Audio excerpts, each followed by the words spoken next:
Ah, di, picture mo na di. Jin. Ah, picture mo na dito, Dri. Ayo, ngayo. Oh.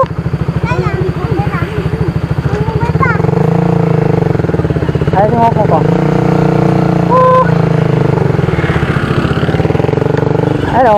Oh, yeah, picture mo kayo. Dri. Nasa mga ngoy. Oh, tara, let's go. Ngoy.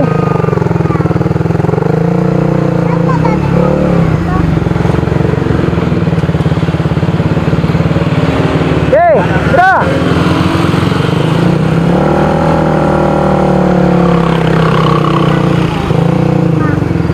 Here.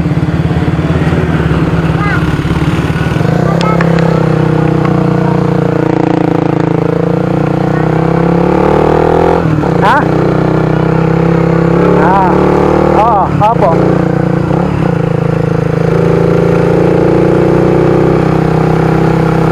Pero mo na mga primera, segunda lagi.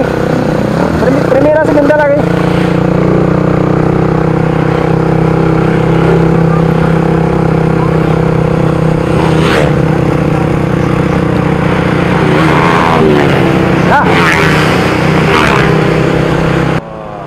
Kasalukuyang chill lang muna yung takbo. Kung maririnig nyo sa ating pagkambyo is lalo pag mga paakyat, meron tayong kumakambyo tayo kasi kasama ko yung aking anak dito kaya gapang.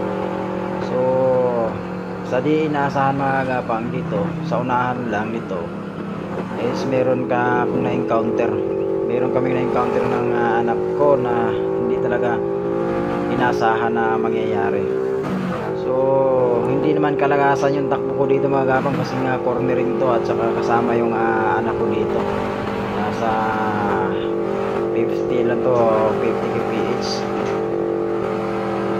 So sa unahan nito mga gapang isang hayop na big bike.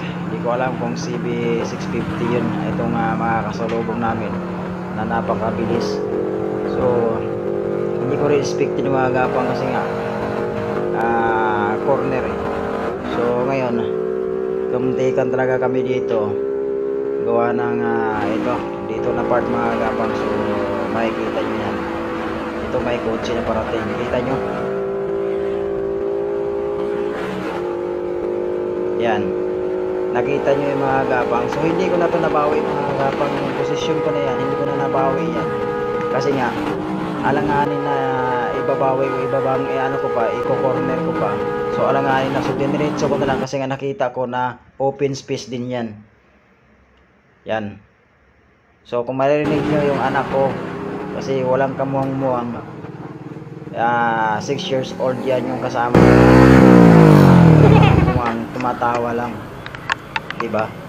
So sa lintik ng big bike na yon, na ginawa ng big bike na yon.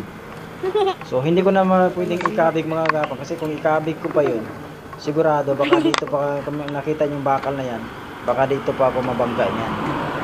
So yun na lang ang ginawa ko is doon ko na lang, kasi nakita ko agad na open space, parang may mga buhangin doon.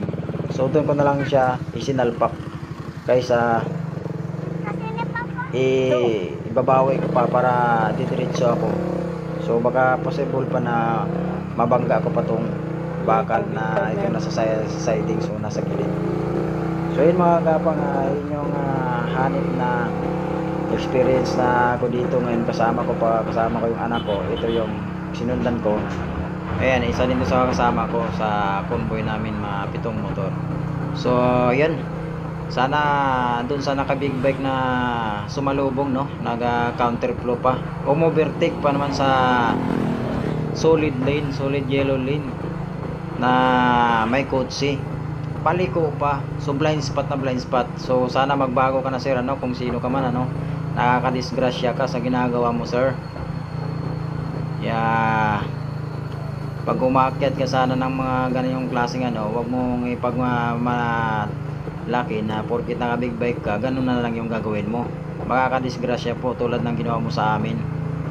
So kung ako lang sana yun, kaya kong maikabig pa yun, kasama ko yung anak ko 6 years old, kaya sus Kaya salamat pa rin na wala naman nangyari sa amin ng anak ko, dahil sa yun nga.